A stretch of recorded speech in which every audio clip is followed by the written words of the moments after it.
আমি অনুরোধ করব আমাদের সমালোচনা করবেন, এটা আমার অনুরোধ। যৌক্তিক সমালোচনা করবেন, এইটাই তো সৌন্দর্যতা। চরমনাই পীর সাহেব অমুক জায়গায় চাঁদাবাজি করছে, চরমনাই পীর সাহেব এই মিথ্যা কথা বলছে, এটা ধরিয়ে দিবেন। চরমনাই পীর সাহেব অমুক জায়গায় গুন্ডামি করছে, চরমনাই পীর সাহেব অমুক জায়গায় অস্ত্রবাজি করছে, চরমনাই পীর সাহেবের দলবল অমুক জায়গায় ধর্ষণ করছে, চরমনাই পীর সাহেবের দলবল স্বামীকে বেঁধে রেখে স্ত্রীকে ধর্ষণ করছে, চরমনাই পীর সাহেবের দলবল চাঁদা নেওয়া দেওয়ার কারণে মা সামনের থেকে যুবককে এনে হত্যা করেছে, চরমনাই দলবল তারা চাঁদা না দেওয়ার কারণে মানুষকে পাথর মেরে মেরে ফেলেছে। বলুন আপনারা সমস্যা কি? সমস্যা কি? এইটাই তো বলবেন নাকি ভাই? ভুল বললাম সাংবাদিক বন্ধুরা? এইটার নাম না গণতন্ত্র? এইটাই তো গণতন্ত্র। অ্যাটাক করুন, আমাদের ভুল ধরিয়ে দেন, জাতিকে জানিয়ে দেন যে আপনারা এই কাজ করছেন, আমরা খুশি হব। কিন্তু কিছু না পেয়ে আমরা পড়াশোনা করি নাই, মিথ্যা কথা বলি, গাঁজা খাই, নেশা করি, ভণ্ড। শোনেন, চরমনাই পীর সাহেবকে যারা ভণ্ড বলছেন ওরা সবাই ভণ্ড। আমি বলছি না, জাতি বলবে, অপেক্ষা না করুন। নিজেকে অনেক হাতির সাথে তুলনা দেন। শেখ হাসিনার বাহিনী কিন্তু পাহাড়ের সাথে তুলনা দিত যে আমাদের সে বড় দল কেউ নাই, শক্তিশালী কেউ নাই, করুণার চেয়ে শক্তিশালী বলছে না আওয়ামী লীগ, যে আওয়ামী লীগ করুণার চেয়েও শক্তিশালী। কোথায় কোথায় সব? আমি আশ্চর্য হয়ে যেখানে জ্ঞানী গুণের সবাই আছেন, আমি আশ্চর্য হয়ে যায় বিএনপির। আপনি মির্জা ফখরুল ইসলাম আলমগীর সাহেব অনুরোধ করছি, বিএনপি বহু দলীয় গণতন্ত্র সৃষ্টিকর্তা, আপনারা বলেন, অথচ অন্য কোন দলই আপনারা সহ্য করতে পারেন, এর কারণটা কি? আচ্ছা, জিয়াউর রহমান সাহেব দল করছে কাদেরকে নিয়ে জানেন? শাহ আজিজ সাহেবকে। শাহ আজিজকে জিয়াউর রহমান সাহেব প্রধানমন্ত্রী ছিল কে? শাহ আজিজ। সে কি ছিলেন? কথা বলেন না কেন? রাজাকার। সে সবচেয়ে বড় রাজাকার ছিল। জিয়াউর রহমান সাহেবের সংসদের প্রধানমন্ত্রী তিনি ছিলেন রাজাকার, আর এই বিএনপির স্লোগান দেয় এদেশে রাজাকার রাখবো না। কি আজীব মূর্খ, কি আজীব জাহেল। আওয়ামী লীগের তো বিএনপির উপরে ক্ষোভটাই ছিল এই যে জিয়াউর রহমান সাহেব রাজাকারদের প্রতিষ্ঠিত করেছে, অথচ আজকে নিজেদের বিরুদ্ধে নিজেরা স্লোগান দিচ্ছে। জানি না জিয়াউর রহমান সাহেব কাদের কি দল করছে, তাদের প্রাইম মিনিস্টার কি ছিল, কয় মন্ত্রীদের কতজন রাজাকার ছিল, এরা জানি না, স্লোগান দেয়। শোনেন, যে স্লোগান ছিল আওয়ামী লীগের, সেই স্লোগানগুলি, কথা বলেন না কেন, যে স্লোগান ছিল আওয়ামী লীগের সেই স্লোগান কার?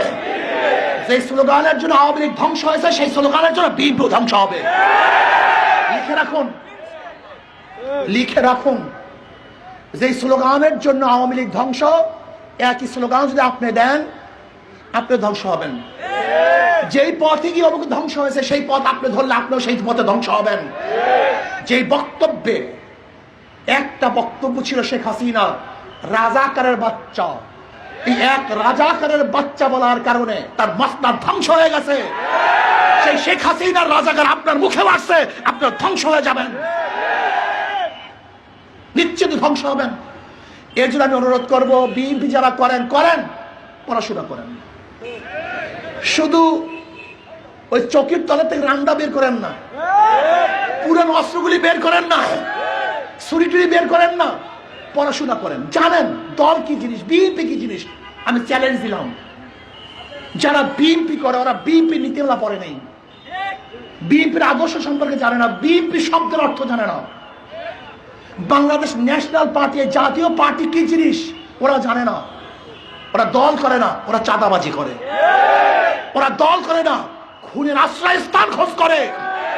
ওরা দল করে না, কোন জায়গায় গেলে ধর্ষণ করতে পারবে নিরাপদে সেই জায়গা খোঁজ করে। ওরা দল করে না, আদর্শ নাই, নীতি নাই, চরিত্র নেই। এর জন্য আমি বিএনপির বন্ধুদেরকে বলবো, এই দেশকে রক্ষা করার জন্য আপনার কর্মীদেরকে সুশিক্ষিত করতে হবে, রাজনীতি সম্পর্কে জানাতে হবে, ডেমোক্রেসি কি জিনিস তাদেরকে শিক্ষা দিতে হবে। বিরোধী দল আপনাকে অবশ্যই নরম নরম জায়গায়, দুর্বল জায়গায় অ্যাটাক করবে, এটা সহ্য করতে হবে, এটা শিক্ষা দিতে হবে, এটা শিক্ষা গ্রহণ করতে হবে। মিথ্যা বলা যাবে না, চাপাবাজি করা যাবে না, দুর্নীতি করা যাবে না, চাঁদাবাজি করা যাবে না, ধর্ষণ করা যাবে না, অন্যায় করা যাবে না, খুন করা যাবে না, এটা শিক্ষা দিতে হবে। যদি শিক্ষা দেন তাহলে কর্মী গঠন হবে, দেশ গঠন হবে। আমি বিশ্বাস করি আগামীতে ইনশাআল্লাহ এই জাতিকে আর অন্ধকারে রাখতে কেউ পারবে না। 53 বছর যারা জাতিকে অন্ধকারে রেখেছে, আগামী নির্বাচনে তাদেরকে অন্ধকারে রাখতে পারবে না। এই চাঁদাবাজি করতেছে কেন? নির্বাচনে টাকা খরচ করবে, কোটি কোটি টাকা খরচ করবে। আমি ভোটারদেরকে বলবো, ওরা যত বেশি টাকা দিবে সব খেয়ে ফেলবে, কিন্তু ভোট দিবেন না। এই টাকা আপনাদের টাকা, এই চাঁদাবাজির টাকা, গুন্ডামির টাকা, লুটের টাকা, যত দিবে তত নিবেন, কিন্তু জালেমদেরকে, চাঁদাবাজদেরকে ভোট দিবেন না। বলবেন আরো দাও, বলবেন আরো, আর নিচে 5,000 করে দিয়েছে মাত্র 500 টাকা। হ্যাঁ, ওরা যেন প্রত্যেকটা ভোট কমপক্ষে 50,000 টাকা করা হয়, পারবে? যত দিবে তত নিবেন, কিন্তু কথা কয় না, কথা যত দিবে, কিন্তু টাকা কাদের? কথা বলে না কেন? টাকা কাদের?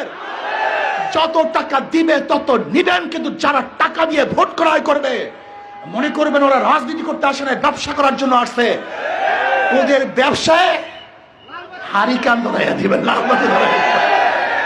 কি রাজি আছেন ইনশাআল্লাহ? জনগণ বাবারা, আমি গরিবদের আরেকটা কথা বলি, আমার বক্তব্য শেষ করব।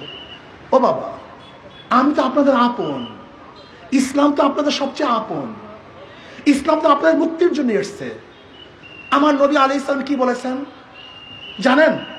তিনি বলেছেন, আল্লাহ তুমি আমাদের গরিবদের সাথে রাখিও, গরিবদের সাথে মৃত্যু দিও, গরিবদের সাথে হাসর করিও। আমার নবী গরিবের পাগল, আর গরিবরা ইসলামের পাগল না।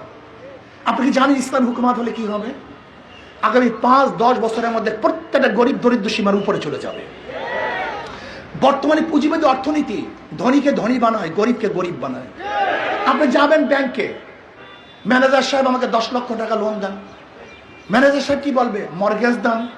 বলবেন আমি তো গরিব, কোথায় মর্গেজ পাবো, কোথায় টাকা পাবো, কোথায়? আপনার জন্য টাকা না, আপনার জন্য লোন না, যাদের আছে ব্যাংক তাকেই দেয়, যার নাই ব্যাংক তাকে দেয় না। অর্থাৎ ধনীকে ধনী বানায়, গরিবকে। বর্তমান পুঁজিবাদী অর্থনীতি 1000 বছর চললেও কোন গরিব ধনী হবে না। আর ইসলামের গোটা অর্থনীতি গরিবদের জন্য, জাকাত কাদের জন্য? গরিবদের জন্য। ফিতরা কাদের জন্য? গরিবদের জন্য। মানত কাদের জন্য? গরিবদের জন্য। ওসর কাদের জন্য? গরিবদের জন্য। দান কাদের জন্য? সবই গরিবদের জন্য। ইসলামের গোটা অর্থনীতি গরিবদের জন্য, কিন্তু কপাল পরা গরিবরা ইসলামকে পছন্দ করে না। অনেকেই মনে করে হুজুর আমি খারাপ, বিড়ি খাই, গাঁজা খাই, দাড়ি কাটি, আমার অবস্থাটা কি? ইসলাম হুকুমাত আসলে, বন্ধু আপনি ভুল মেসেজ পেয়েছেন। এক গাঁজাখোর আমাকে প্রশ্ন করতেছে, হুজুর ইসলাম হুকুমাত আসলে আমার গাঁজার অবস্থাটা কি হবে? আমার গাঁজা, ও তো গাঁজার পাগল। আমি বললাম বাবা তুমি কি মসজিদে গিয়ে গাঁজা সেবন করতে পারো? বলে না। আমি বলি কেন? বলে হুজুর পরিবেশ নাই। আমি বললাম ইসলামী হুকুমাত আসলে গোটা বাংলাদেশটা পরিবেশ হয়ে যাবে যেখানে তুমি নিজেই গাঁজা সেবন করতে পারবা না। বিশ্বাস হয় না আপনাদের? হয়েছে না? হয় নাই? আচ্ছা বলেন তো, এখানে যারা আছেন এমন একজন নাই যে ধূমপান করেন, বিড়ি খান? একজনও নাই? তা বিড়ি খান না কেন? কথা বলেন না কেন? নিষেধ করছি, বাধা দিছি, বিড়ির কথা বলছি যে খাবেন না, তা খান নাই কেন? একবার মনে চাইছে, তার মানে বাধা দিতে হয় না, বলতে হয় না, জোর করতে হয় না। পরিবেশ আপনাকে অন্যায় থেকে ফিরে ফেলেছে। আজকে বাংলাদেশে অন্যায় হচ্ছে কেন? অন্যায় পরিবেশের কারণে। যদি অন্যায় পরিবেশ না থাকে, আমার হাজারো মুসলমান বাবারা ফেরেশতা তুল্য হয়ে যাবে, ভালো হয়ে যাবে। আজকে পাশের চেয়ারে ঘুষ খায় বিদায় আপনার মধ্যে ঘুষের নেশা আসছে। পাশের চেয়ারে যদি ঘুষ না খায়, আপনি নিজেই ঘুষ খাবেন না। আপনার বন্ধু মদ পান করে বিদায় আপনার মধ্যে মদের নেশা আসছে। আপনার বন্ধু যদি মদ পান না করে, আপনি মদের নামও জানবেন না। কারণ ইসলামী আন্দোলন বাংলাদেশ, ইসলাম ক্ষমতা আসলে অনেক দাড়ি কামান্য বাবারা মনে হয় আমাকে জোর করিয়া দাঁড়িয়ে, না, ভুল। আচ্ছা, যারা দাড়ি ছাড়া তাকে মসজিদে যান না? ইমাম সাহেব বসে বের হও। সবচেয়ে ভালো জায়গা কোন জায়গা? মসজিদ। মসজিদ থেকে আপনাকে বের করে নাই, আর গোটা বাংলাদেশ থেকে আপনাকে বের করে দিবে? আপনার মাথায় কি কোনো গন্ডগোল আছে মিয়া? মসজিদ সব থেকে ভালো জায়গা, সেখানে আপনাকে কিচ্ছু বললো না, প্যান্ট শার্ট দাড়ি ছাড়া আপনাকে কিচ্ছু বললো না, আর এই গোটা বাংলাদেশ থেকে আপনার দাড়ি ছাড়া ইসলাম হুকুমত বের করে দিবে? আপনার মাথা কি গোল আছে? এই সমস্ত ভুল মেসেজ আপনাকে পৌঁছানো হচ্ছে, ইসলাম আসলে এইটা, ইসলাম আসলে এইটা, ইসলাম আসলে এই ভয়, এই ভয় না। ইসলাম আসলে শান্তি, শান্তি, শান্তি, মুক্তি, মুক্তি। আসুন, জীবনভর ওদেরকে পরীক্ষা নিছেন, ওরা পরীক্ষা দিছে, বারবার ফেল। আওয়ামী লীগকে বারবার পরীক্ষা দিচ্ছেন না আপনারা? পরীক্ষা দিচ্ছেন না? বিএনপিকে, জাতীয় পার্টিকে বারবার ফেল। কিন্তু ইসলামকে একবার পরীক্ষা করেন নাই, একবার করেন নাই। আমার অনুরোধ থাকবে, করো যার অনুরোধ থাকবে, একটাবার ইসলামকে পরীক্ষা করুন, একটাবার ইসলামকে পরীক্ষা করুন। যদি ফেল করে, আল্লাহর কসম কোনোদিন আপনাদের কাছে ভোট চাওয়ার জন্য আসবো না, কোনোদিন দাঁড়িয়ে বড় কথা বলবো না। একটাবার পরীক্ষা করুন, একটাবার, শুধু একটাবার, দেখেন না কি হয়। দেখছেন তো সবাইকে, দেখি না এইটাকে। একটাবার ইসলামকে পরীক্ষা করুন। আশা করি ইনশাআল্লাহ যদি আল্লাহ কবুল করেন, আগামীতে হক এবং বাতিলের লড়াই শুরু হয়ে যাবে। একদল আছে চাঁদাবাজের গোষ্ঠী, আর একদিকে থাকবে চাঁদা ফিরাবার গোষ্ঠী, একদিকে থাকবে জালেমের গোষ্ঠী, আর একদিকে থাকবে জালেম বন্ধ হওয়ার গোষ্ঠী, একদিকে থাকবে ভারতের দালাল গোষ্ঠী, আর একদিকে থাকবে বাংলাদেশের যারা শান্তি কামনা করে এই দেশকে রক্ষা করতে চায় তাদের গোষ্ঠী। হক এবং বাতিলের লড়াই হবে ইনশাআল্লাহ। হকের পক্ষে থাকবেন না বাতিলের পক্ষে থাকবেন? ভারতের পক্ষে থাকবেন না দেশের পক্ষে থাকবেন? রাজি আছি ইনশাআল্লাহ। আর শেষ কথা হলো এই, ওদের মার্কার মধ্যে ভেজাল। যারা নৌকা নিয়ে নির্বাচন করে নিজের নৌকা চালাতে পারে না, যারা ধানের শীষ নিয়ে নির্বাচন করে ধান কাটতে পারে না, যারা নাঙ্গল নির্বাচন করে কেউ কিন্তু নাঙ্গল বয় না। ওদের প্রত্যেকটা মার্কা হলো গরিবদের, কিন্তু একজনও নিজেরা গরিব না। কি কথা ঠিক না? ইসলামী আন্দোলন বাংলাদেশের মার্কা কি? জোরে বলেন। যারা নির্বাচন করে তারাও চালাতে পারে, যারা করে তারাও চালাতে পারে, মহিলারাও চালাতে পারে, পুরুষরাও চালাতে পারে, হিন্দুরাও চালাতে পারে, মুসলমানরাও চালাতে পারে, ধনীরাও চালাতে পারে, গরিবরাও চালাতে পারে। কেউ কার মার্কা নিয়ে ঘুমায় না, কেউ কার মার্কা বুকে নিয়ে, কিন্তু হাত পাখা ঘুমের সময় বুকের উপরে থাকে। কোথায় থাকে? এটা সর্বজনীন মার্কা, শান্তির মার্কা। কারেন্ট ফেল করে, হাত পাখা ফেল করে। ইনশাআল্লাহ রাজি আছেন না? ইনশাআল্লাহ সব মার্কা দেখা শেষ, হাত পাখার বাংলাদেশ। সব মার্কা দেখা শেষ। কে রাজি আছেন? দুই হাত তুলে তাকবীর, নারায়ে তাকবীর। আল্লাহ কবুল করে না। আমাদের